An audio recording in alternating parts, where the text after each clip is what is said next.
నవమి మీకందరికీ తెలుసు, చైత్రమాస శుక్లపక్షంలో వచ్చేటటువంటి నవమికి శ్రీరామ నవమి. ఆ రోజున రామచంద్ర ప్రభువు ఆవిర్భవించారు. రామచంద్ర ప్రభువు ఆవిర్భవించినది శంకర భగవత్పాదాచార్య స్వామి వారు కూడా రామచంద్రమూర్తిలాగే. అందుకే 5 గ్రహాలు ఉచ్చస్థితిలో ఉండగా మిట్ట మధ్యాహ్నం వేళ మహానుభావుడు ఈ లోకంలో ఆవిర్భవించాడు. అందుకే ఆయన పుట్టినది సూర్యవంశం, పెట్టుకున్నది రామచంద్రమూర్తి అంటారు. రామచంద్రమూర్తి అన్న పేరు యథార్థంగా వశిష్ఠుడు పెట్టింది కాదు, రామ అని ఉంచాడు. మరి రామచంద్ర ఎక్కడి నుంచి వచ్చింది అంటే, రామచంద్ర ప్రభువు జన్మించిన తరువాత చంద్రుడు లేడు, ఎందుకని మిట్ట మధ్యాహ్నం పుట్టాడు. సూర్యుడు సహస్ర నేత్రములతో చూశాడు, అబ్బా ఇనకులతిలో కూడా పుట్టాడు మహానుభావుడని చూసుకున్నాడు, సంతోషపడిపోయాడు. నా వంశంలో పుట్టాడు, సూర్యవంశంలో పుట్టాడు. పొంగిపోయాడు సూర్యనారాయణమూర్తి. చీకటి పడింది, సూర్యాస్తమయమైంది, చంద్రుడు వచ్చాడు. చాలా బాధగా కన్నుల నీరు పెట్టుకుని కన్నుల నీరు తుడుచుకుంటూ కనపడ్డాడు. ఏమలా ఉన్నావు అని అడిగాడు. పుట్టినది మిట్ట మధ్యాహ్నం, పుట్టింది సూర్యవంశంలో, నా స్పర్శే ఉంది, నేనెందుకు పనికొచ్చానన్నాడు. బెంగ పెట్టుకోకు, నేను సూర్యవంశంలో పుట్టినా, నేను పగలు పుట్టినా, మధ్యాహ్నం పుట్టినా, నీ పేరు నా పేరుతో కలిపి శ్రీరామచంద్రమూర్తి అంటారు లోకమంతా అన్నాడు. అందుకే మనం అందరం రామచంద్రమూర్తి రామచంద్రమూర్తి అంటాం. పైనల్లో శత్రువుల్ని తపింపజేసినప్పుడు సూర్యుడు, భక్తులైనటువంటి వారి పట్ల చంద్రుడు. అమిత్రాణం భయకరో మిత్రాణం అభయంకర, అమిత్రులైన వారి పట్ల భయంకరుడు, మిత్రులైన వారి పట్ల అభయంకరుడు. అటువంటి రామచంద్రమూర్తి ఈ లోకంలో నరుడిగా జన్మించాడు. నరుడిగా వచ్చినటువంటి అవతారం ఒక్క దాంట్లోనే అసలు ఏ ప్రయోజనం ప్రధానంగా ఈ లోకంలోకి వచ్చాడో ఆ రాక్షస సంహారం తరువాత తన అవతార పరిసమాప్తి చెయ్యలేదు, ఒక్క రామావతారంలోనే. ఎందుచేత అసలు రావణ సంహారం అయిపోయిన తర్వాత అవతార పరిసమాప్తి చెయ్యొచ్చు, కానీ దశవర్ష సహస్రాణి దశవర్ష శతాన్ని చ 11,000 సంవత్సరములు ఈ భూమి మీద ఉంటారన్నాడు. ఎందుకని? ఒక్కటే కారణం, రావణాసురుడు నరులను అధిక్షేపించాడు. అసలు బ్రహ్మగారిని వరం కోరుకునేటప్పుడు ఒక మాట అన్నాడు, తృణభూతహితామన్యే ప్రాణినో మానుషాదయ. మిగిలిన వాళ్ళ పేర్లు ఎత్తి వాళ్ళ వలన మరణము కలగకూడదని కోరుకుంటాను, అసలు నేను నరవానరముల పేరెత్తాను, వాళ్ళ వలన సరిపోకూడదని వరమడగడం ఏడు, వాళ్ళని ఏం చేస్తారన్నాడు. అంత చులకన చేయబడినటువంటి నరుని యొక్క వైభవం ఏమిటో లోకానికి చాటి చెప్పడానికి రావణ సంహారం చేసిన తరువాత 11,000 సంవత్సరములు ఈ భూమి మీద ఉండి నరుని యొక్క వైభవాన్ని లోకానికి చాటి చెప్పినటువంటి మహోత్కృష్టమైన అవతారము శ్రీరామావతారం. కాబట్టి శ్రీరామ నవమి ఎలా చెయ్యాలి అన్నది శాస్త్రప్రోక్తం. శ్రీరామనవమి చేసేటప్పుడు శ్రీరామనవమి పూర్ణోపవాసం. శ్రీరామనవమి నాడు అసలు ఉపవాస విరమణం లేదు, మరునాడే ఉపవాస విరమణం. శ్రీరామనవమి తిథి నాడు ఎక్కడెక్కడ రామాలయాలు ఉంటే అక్కడక్కడికి తమ పిల్లలతో కలిసి వెళ్ళాలి. పెద్దవాళ్ళు ఎప్పుడో వెళ్ళడం కాదు, చిన్న పిల్లలతో వెళ్ళి కూర్చోవాలి, కూర్చుని భజన చెయ్యాలి. రామచంద్రమూర్తి భజన చేసి పెద్దలైనటువంటి వారు వచ్చి రామచంద్రమూర్తి ధ్యాన శ్లోకాలు చెప్తారు. శ్రీరాఘవం దశరథాత్మజమప్రమేయం అని ఆయన ఎలా ఆజానబాహువరవిందదళాయతాక్షం రామం నిశాచర వినాశకరం నమామి వీరరాఘవ విజయరాఘవ అని పేర్లైనకి. ఆయన ఎప్పుడూ చేతిలో కోదండం పట్టుకుని ఉంటాడు.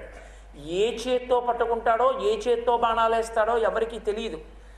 ఆయన అసలు ఆయనని చూసి శూర్పణకి ఎందుకు మోహపడిందో తెలుసా? ఆయన అందం చూసి లోకంలో ఋషులు కూడా మోహించారు. పుంసామోహన రూపాయ పుణ్య శ్లోకాయ మంగళం, పురుషులు కూడా మోహించారు ఆయన అందం అటువంటిది. అందుకు కాదు, అసలు శూర్పణకి ఎక్కడ పొంగిపోయిందంటే, అసలు ఈ చెయ్యి ఎప్పుడు ఇలా పెట్టి బాణం తీస్తాడు?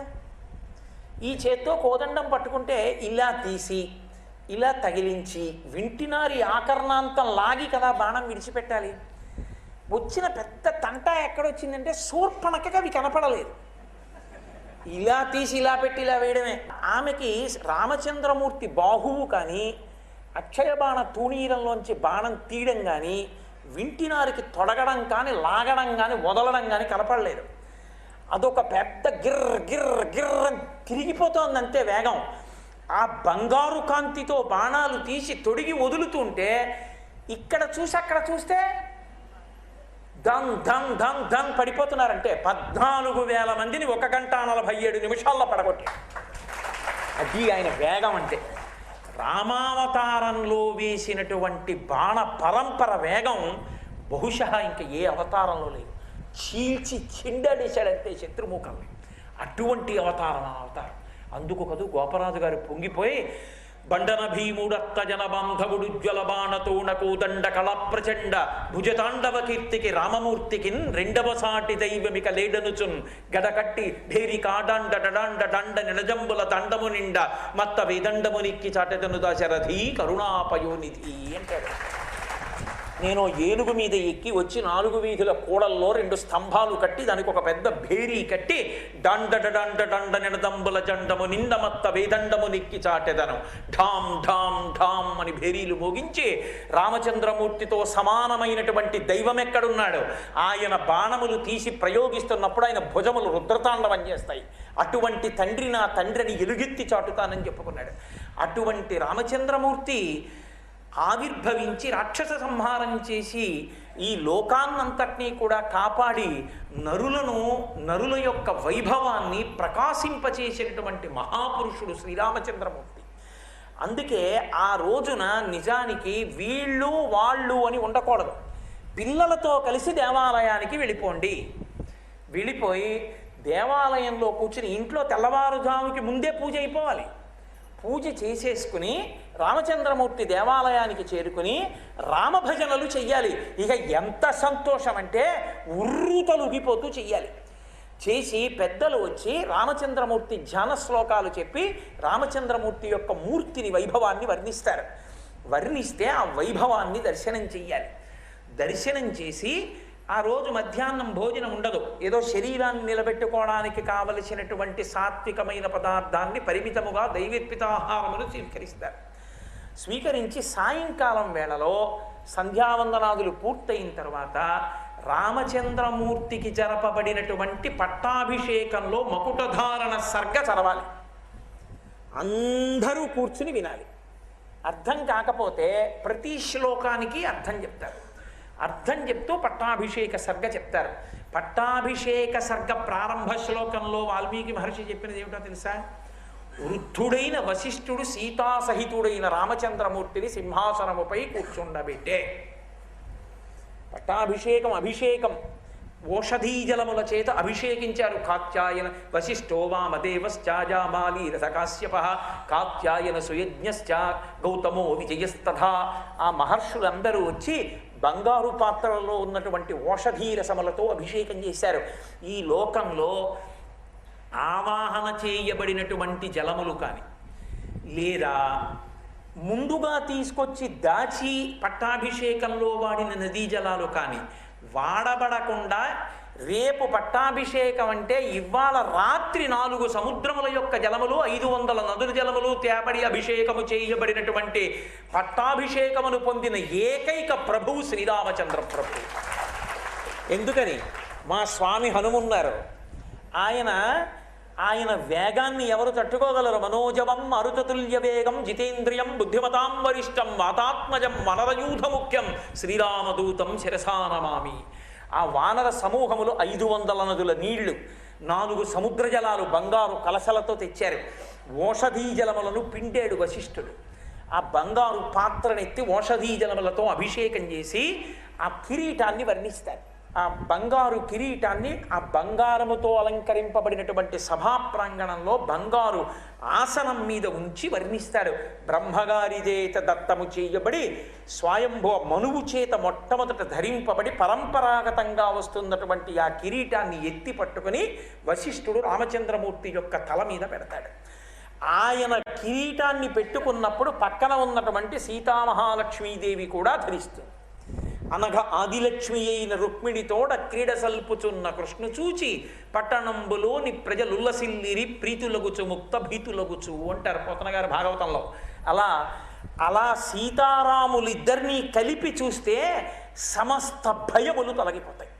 రాముడు కిరీటం పెట్టుకున్న సన్నివేశాన్ని కానీ విన్నట్టయితే శ్రీరామనవమి నాడు రామచంద్రమూర్తిని పరిపాలకుడిగా మీరు చూశారు. రామరాజ్యము అన్న మాటకు అర్థం ఏమిటో తెలుసా? రామరాజ్యం అండి రామరాజ్యం అండి అంటారు. రామరాజ్యం అని ఎందుకు పిలుస్తారో తెలుసా? రామరాజ్యమునందు రాజ్య పరిపాలన చేసినటువంటి ప్రభు అయిన రామచంద్రమూర్తి పరిపాలనలో తనదైన బుద్ధి చేత నిర్ణయము ఏ ఒక్క విషయములో చెయ్యలేదు. ఎప్పుడు పరిపాలనలో ఏ నిర్ణయం తీసుకోవలసి వచ్చినా శాస్త్రం ఏం చెప్పింది దాన్ని బట్టి చేశాడు. శాస్త్రమును అనుసరించి పరిపాలన జరిగితే లోకమంతా సుభిక్షంగా ఉంది. ఆ శాస్త్ర మర్యాద లోకంలో ప్రవర్తించాలి. పరిపాలకులందరి యందు శాస్త్రమునందు గౌరవం ఏర్పడాలి. యజ్ఞయాగాది క్రతువుల యందు విశ్వాసం ఏర్పడాలి. ప్రతి ఇంట రామో రామో రామః ఈ మాటలు తప్ప వేరొక మాట తెలియదు. ఇంటికి తాళాలు తెలియవు. పెద్దవాళ్ళు ఉండగా పిల్లలు మరణించడం తెలియదు. పిల్లలకి పెద్దలు ప్రేతకార్యం చెయ్యడం తద్దినం పెట్టడం అన్నడూ లేదు. అంటే రామరాజ్యం అంత గొప్పది ఎందుకైంది అంటే రాముడు శాస్త్రం ఒక్కటే పట్టుకున్నాడు. రాముడు నా బుద్ధికి ఇది తోచింది చేస్తున్నానని ఎన్నడూ అనలేదు. శాస్త్రం ఇలా అంది కనుక నేను ఇలా చేస్తానన్నాడు. శాస్త్రాన్వయముతో జరిగిన పరిపాలనకు రామరాజ్యం అని పేరు. అదే రామరాజ్యం అనడానికి కారణం. అటువంటి రామచంద్రమూర్తిని పరిపాలకుడిగా కిరీటధారణతో చూడాలి. కిరీటధారణతో చూడాలి అంటే మకుటధారణ సర్గ చదువుకోవాలి. ఇప్పటికీ ద్రవిడ దేశం అంతటా కూడా కంబరామాయణం చదువుకుంటారు. మకుటధారణ సర్గ చదువుతారు శ్రీరామనవమి సాయంకాలం. చదివి భజన చేసి రామచంద్రమూర్తికి తులసిమాలలతో అలంకృతం చేసి అర్చన చేసి ఆ రాత్రి ఇంటికి వెళ్ళి మరునాడు ఉదయం మళ్ళీ అందరూ స్నానం చేసి ఇంట పునఃపూజ చేసుకుని మళ్ళీ రామాలయానికి రావాలి.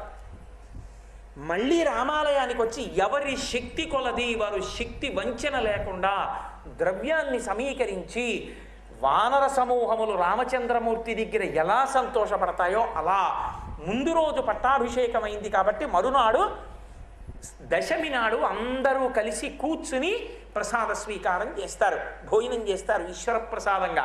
అది శ్రీరామనవమి చేసేటటువంటి విధానం. ఇందులో సాయంకాలం ఊరిరిగింపు చేస్తారు.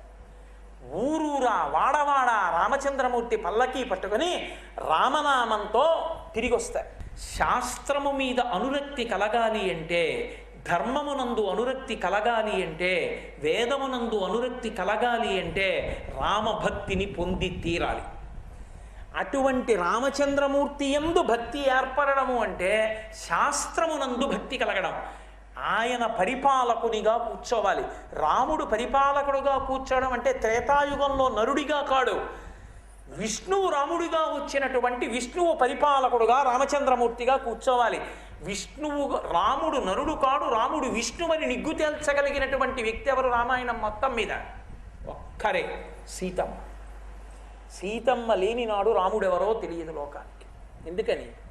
కేవల నరుడిగా జన్మించాడు, ఏమీ తెలియని ప్రాకృత బాలుడిగా తిరిగాడు. కృష్ణుడు అలా కాదు, వామనావతారం అలా కాదు, శ్రీ మహావిష్ణువుగా కనపడ్డారు. అందులో కృష్ణావతారం దగ్గరికి వచ్చేటప్పటికీ అయ్యబాబోయ్ చతుర్భుజుడై శంఖచక్ర గదాపద్మములతో పట్టుపీతాంబరం కట్టుకుని అసలు వనమాలతో కౌస్తుభరత్నంతో ఆ పసిడి మొలతాడుతో ఆయన కనపడినటువంటి విధానానికి ఈయన నా కొడుకా అని నందుడు పొంగిపోయాడంతే. దాన్ని వర్ణిస్తూ పోతన గారు అంటారు, జలధర దేహు నాజాను చతుర్బాహు సరసీరు హక్షు విశాలవక్షు జారు గదా శంఖచక్ర పద్మ విలాసు కంఠ కౌస్తుభమణి కాంతిభాను కమనీయ కటిసూత్ర కంకణ కేయూర శ్రీవత్సలంచనంచిత విహారు మరుకుండల ప్రభాయుత కుంతల లలాటు వైఢూర్య మణిగణ వరకిరీటు బాలు పూర్ణేందు రుచిజాలు భక్త లోకపాలు సుగుణాలవాలు కృపావిశాలు చూచి పులకించి తిలకించి చోద్యమంది ఉబ్బి చెలరేగి వసుదేవుడు ఉత్సహించి అంటారు.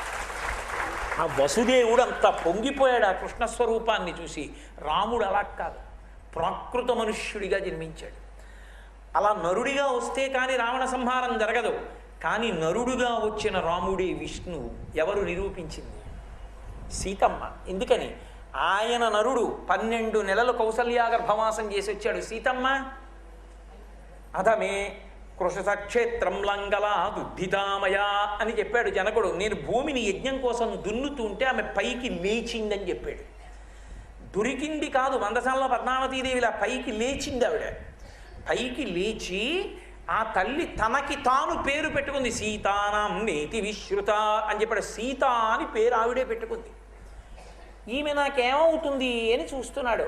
అశరీరవాణి పైనుంచి పలికింది, ధర్మేణ తనయా తవా, ఓ జనక, ధర్మము చేత ఈమె నీకే కుమార్తె, అందుకని జానకి అయింది. ఇప్పుడు అనుమానం వచ్చింది జనకుడికి, ఈమె నరకాంత కాదు, ఒక స్త్రీ గర్భము నుండి రాలేదు కాబట్టి ఈమెకి భర్త ఎవరు ఆమె చెప్పాలి. ఆమె చెప్పలేదు. నేనెవరిని వరుణ్ణి చూడ్డానికి? అయోనిజయైన తల్లి, తనంత తాను పైకి లేచిన తల్లి, పరదేవతా స్వరూపం. ఇప్పుడు ఆ తల్లి మాయాశక్తి అయితే మాయను నియమించగలిగిన వాడు, ధరించగలిగిన వాడు, భరించగలిగిన వాడు, వహించగలిగిన వాడు, శాసించగలిగిన వాడు పరబ్రహ్మం ఒక్కడే. ఈమె పుట్టింది కాబట్టి ఆయన పుట్టాడు. ఎక్కడ పుట్టాడో నాకు ఎలా తెలుస్తుంది? అందుకని ఈమె వీర్యశుల్క, ఎవరు శివధనస్సు ఎక్కువ పెడతారో వాళ్ళకి ఇస్తానన్నాడు. శివధనస్సు ఒకటి, విష్ణుధనస్సు ఒకటి కాదు, అది పరబ్రహ్మము యొక్క ధనస్సు, దాన్ని ఎక్కువ పెట్టినవాడు పరబ్రహ్మం. అందుకొచ్చాడు రామచంద్రమూర్తి. అందుకే మొదట రాముణ్ణి చూసినప్పుడు జనకుడు తూలనాడాడు. పగతిర్మానుషానంచ ధనుషస్య ప్రపూరణే ఆరోపణే సమాయోగే వేపనే తొలనేపివా అన్నాడు. ఆ మనుష్యుడు ధనస్సు ఎక్కువ పెడతాడా? ఆ వింటి నారి కింద విప్పాలి, విప్పి ఆ ధనస్సు పైన వేసి వంచాలి, ముడి వెయ్యాలి, ముడి వేసి అప్పుడు టంకారం చేసి బాణాన్ని సంధించాలి. ఒక మనుష్యుడి పిల్లాడు ఎత్తుతాడా అన్నాడు. కాబట్టి నమ్మకం లేదు జనకుడికి. కానీ రాముడు అక్కడికి వెళ్ళి చూసి గురువుగారిని అడిగాడు. అది మర్యాద. గురువుగారి వంక చూసి, భగవన్ దీన్ని ముట్టుకోమంటారా అన్నాడు. శుభం భూయా, ముట్టుకోరా, అసలు అందుకే గారు తీసుకొచ్చాను. పైకి అనడు విశ్వామిత్రుడు. ఎందుకని? దానికి ఒక రహస్యం ఉంది మళ్ళీ, అందుకే చెప్పడం. ఇప్పుడు ఆయన ఏం చేశాడు? ధనస్సు తటాలను పైకెత్తి వింటినారిని విప్పి పైకి తొడిగి ఉంచాడు. విరిగిపోయింది, ధనుర్భంగం అయిపోయింది. ఇప్పుడు ఎవరు లేరు. ఆ చప్పుడికి అందరూ స్పృహ తప్పిపోయారు. ఒక్క రాముడు, లక్ష్మణుడు, విశ్వామిత్రుడు, జనకుడు, నలుగురే ఉన్నారు తెలివిలో. ఇది చూశాడు జనకుడు. అత్యద్భుతం అతించంచ అతర్కితమిదం మియా అన్నాడు. అత్యద్భుతం. అద్భుతం అంటే పరమాత్మ, ఆత్మకి పర్యాయ పదం అద్భుతం. ఓ, నేను పరమాత్మ ఎక్కడో పుట్టాడనుకున్నాను, ఈ పిల్లాడేనమాట. ఇది ఆయన సంతోషం. అందుకే జనకానాం కులే కీర్తిం హరిష్యతి మే సుత అన్నాడు. జనకుల కీర్తి పెంచింది నా తల్లి సీతమ్మ అన్నాడు. పరబ్రహ్మాన్ని తెచ్చి నా కన్నుల ముందు నిల్చోపెట్టింది. ఇప్పుడు నాకు అర్థమైంది. ఇప్పుడు సీతా కళ్యాణం చేస్తానన్నాడు. గబగబా బంగారు పాత్రతో నీళ్లు తెచ్చి రాముడి చేతిలో పోస్తున్నాడు పిల్లని గ్రహించమని. ఆయన అన్నాడు, దీయమానాం నతుతదా ప్రతిజగ్రాహ రాఘవ అయోధ్యాధిపతే ప్రభో అవిజ్ఞాయ పితుశ్చద్ధ. ఏమిటి నువ్వివ్వడం ఏమిటి, నేను పుచ్చుకోవడం ఏమిటయ్యో? నాకు భార్యగా ఎవరు ఉండాలో నిర్ణయించవలసిన వాడు నా తండ్రి దశరథ మహారాజు. అందుకు చెప్పదా విశ్వామిత్రుడు, నా తండ్రిని అడుగు, దశరథ మహారాజు గారు ఈ పిల్లని పెళ్లి చేసుకోరా అంటే అప్పుడు చేసుకుంటాను. అంతేగాని నువ్వు ఇచ్చేస్తే నేను బుచ్చేసుకోను. అలాగా మా నాన్నగారు నిర్ణయించాలి, అది మర్యాద. ఇంటికి కోడలుగా ఎవరు రావాలో నిర్ణయించవలసిన వాడు తండ్రి. కొడుకు తానే వెతుక్కుంటే తండ్రి కీర్తి ఎందుకు కాలిపోవడానికే?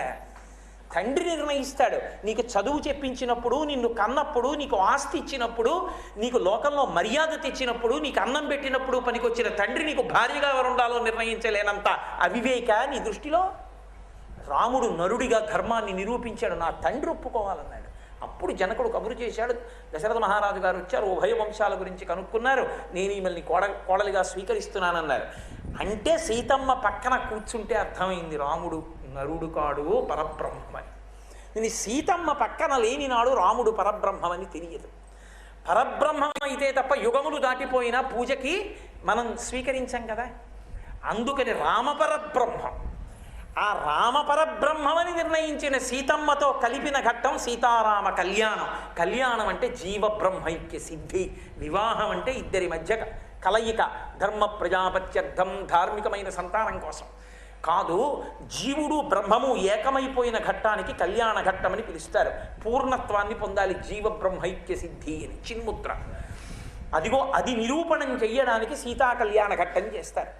ఆ కళ్యాణ ఘట్టం చేసి సీతమ్మ పక్కన ఉంటే కదా అప్పుడు కదూ పరబ్రహ్మతత్వానికి పట్టాభిషేకం. అందుకని మకుటధారణ సర్గ చెయ్యాలి. యథార్థమునకు మకుటధారణ సర్గ చదివి పట్టాభిషేక సర్గ చదివి మరునాడు ఉపవాస విరమణం చేసి అందరూ కలిసి కూర్చుని భోజనం చెయ్యాలి.